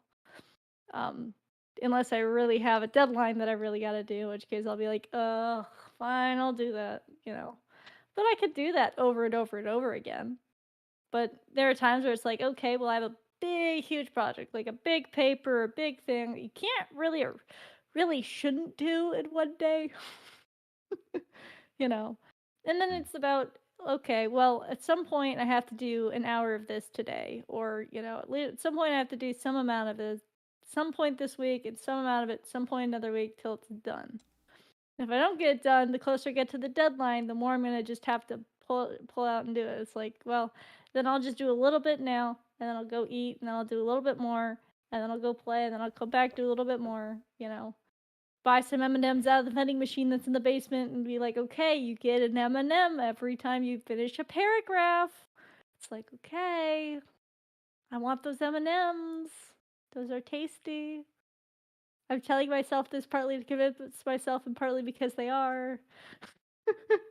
Or Skittles or whatever, I find finding how you motivate yourself and how you get to your goal is more important because it's about persevering what you need to do. Or I guess that's how I generally view it. I don't know. I don't know how I work because it's like I work in projects. Mm-hmm. So it's like there's a thing that needs to get done. That needs to get done during my day. When it happens is kind of dependent on when do I have the time, when are other people using said equipment, like how much of this do I have to like weave around other people, how much of it is just on my own. And it's self-contained into being in the present. It's not something that goes on for a very long time that you can just procrastinate, or it's not something where you're a startup, which sometimes I think goes along with creativity. Like if you're a startup business or you're creative and you're coming up with something out of nothing, it's a lot harder to make those sort of things and to really get yourself going because it takes a lot of energy to get up the hill. And then once you're up the hill, you've got things you got to do to finish it. But until that point, it's kind of like, you have to make something to have something to work on, to edit, to, proofread, to add details to, how to present it nicely and all that. But I don't know if that's just how my brain works, but that's just what I thought about for this topic was just, Yeah, I like that. Mm-hmm. it's not really about working in short bursts or running a marathon as much as it is you got a map. You got where you're at, you got where you think you're going.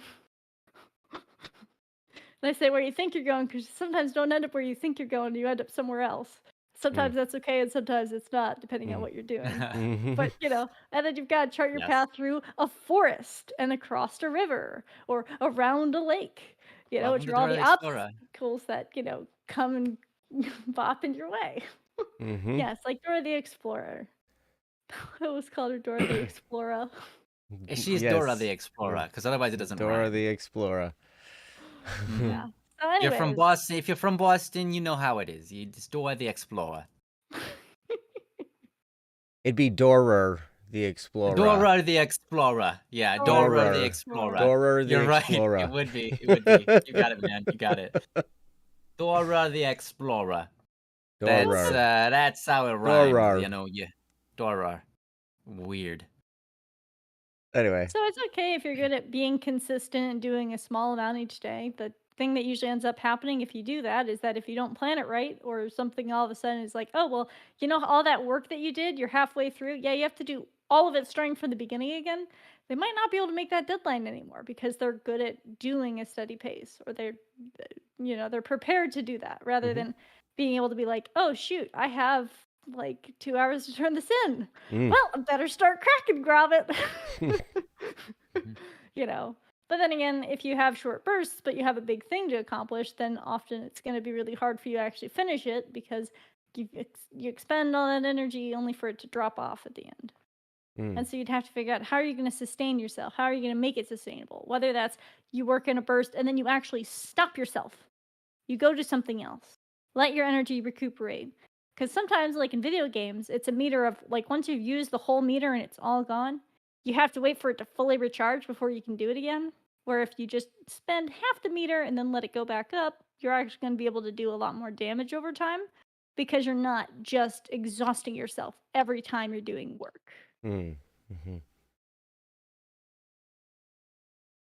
Awesome. That's at least one thing I think about. But anyways, that's it.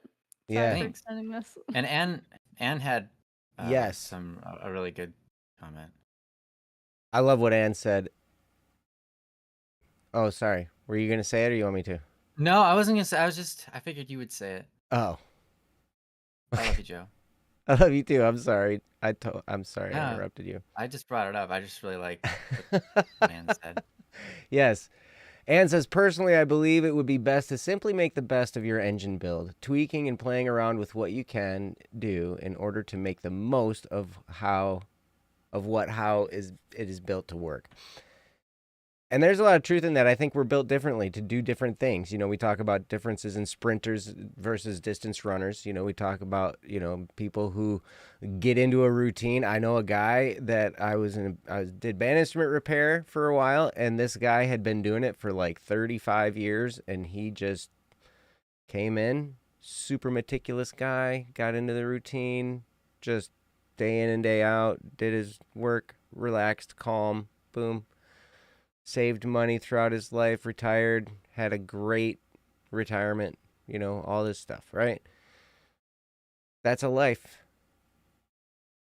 There are people I know that go crazy and build crazy, big, huge things in short bursts, right?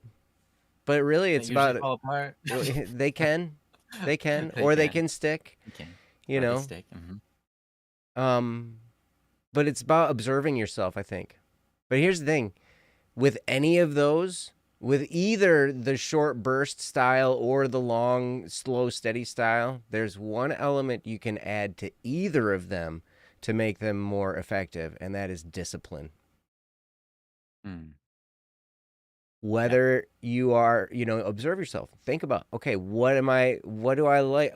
I'll try doing this. Do I like how it feels? Do I wear this well? Whatever, like, how does this work? But you can always add discipline to any of that. And discipline is really what will make the most effectiveness out of any of that, really. Because with discipline comes dependability. And You know, when you can learn to trust yourself, to depend on yourself, to show up and do what you need to do, that's an important thing. And that helps with effectiveness. And I also love what Princess was talking about with the map. Like, hey, you're at point A and you're trying to get to point B, and sometimes you end up somewhere else besides point B, but that's just as good, right? Yeah. Reminds me of, I think, and Saule, you might be able to correct me on this, but I think it's Charlie Firestone was the guy. They were playing around with something. They were playing around with different stuff and trying to figure out something, and ended up dripping some of this compound that had rubber in it on a hot plate, and it burned it. And through that mistake, they discovered the way to get vulcanized rubber that we all use in our tires now. I was gonna say, is that tires? Yeah. Mm-hmm. Huh. Yep. I think that the rubber that we use for tires was all. That whole thing was started by accident, by somebody spilling something on a hot plate and burning it by accident. So yeah, it was pretty cool. But anyway, oh, you've heard that story? Yeah. Yeah. I remember hearing that. I was like, oh my gosh, it's so cool. You know, like sometimes we think that, oh my gosh, I screwed this whole thing up. But what ends up happening is something greater than we ever, imagined in the first place. It's pretty cool. But Penicillin was a very similar story. Which was that? Penicillin. Oh, really? Yes, because they left mold out on a they left a petri dish out that had bacteria on it. Mold grew on it, actually killed the bacteria that was there, and that's how they learned that there was a compound in the mold that would actually do medical benefits in that, and that's where a lot of those antibiotics come from, is because of that. Mm-hmm. Yeah. And sadly, those are also limited and endangered, but we're not going to go there. Oh. Yes. Well, I will take you off screen really quickly then. Yeah. Wow. We're not going there. Gosh, that boy. Yeah, I put you on screen for that. Oh, boy. Hey, if you're talking, I'm putting you on screen unless it's a topic. I'm putting you on screen right now because you're smiling. Don't smile. Don't talk. Oof. Okay. You're not on screen anymore. Yeah. I really like what you were saying about discipline. That is so true. Well, it's definitely something good to do. And that was the best. To observe yourself, to play with what your strengths are, to just go with it. I think that's one of the greatest things, to discover. That's half our journey right there, is that discovery. How do we best operate? And I don't think it's a one, like we can define life as one or the other or either or both. It's kind of like what Ryan was talking about. It's so much more than just our own personal effectiveness. So much more than that. I hope it's more than that, anyway. I hope you're right, Ryan. You better be right. I'm pretty right. You're pretty right, most of the time. Stinking right. This dude might not be smart, but he's right. Dude, I tell you what. That's why you're on this show. Thanks. Because you're right. I don't have to be the smart one. I just have to be right. You just have to be right. Exactly. Yeah. So no pressure on me. Right. That's easy. But I mean, you're right anyway. It's just a part of your nature, right? I hope so. Just ask Kyle. That's not true. It's not my nature. Just exactly why you don't ask if that's part of my nature, because you will find out very quickly from Kyle that it is not. Oh man, that's fun. I'm wrong, often enough to be called out. Depends on your point of view. Depends on your perspective. Yeah, for sure. Yeah. But anyway, thank you, Saule, so much for the topic, and thank you everyone for being here for Don't Worry Wednesday. You guys are awesome, man. Oh man. We got through it. I was a little concerned in the beginning, but we made it. Yeah, we made it there. Yep, we survived, and you all came with us, and it was great. So Thank you guys so much for being here. And again, if you have a topic you would like us to cover, go to don'tworrywednesday.com, click the submit a topic button, and fill out the form.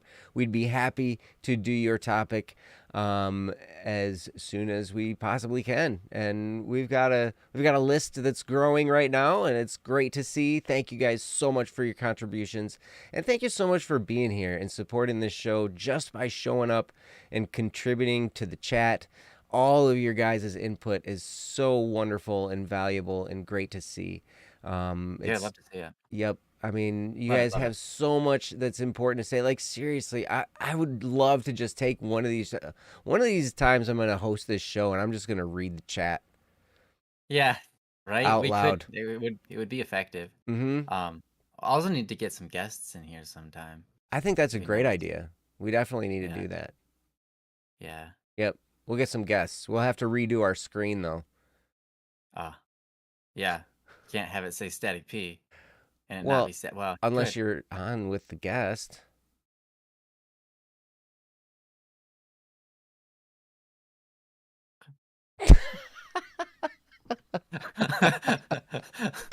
Fine.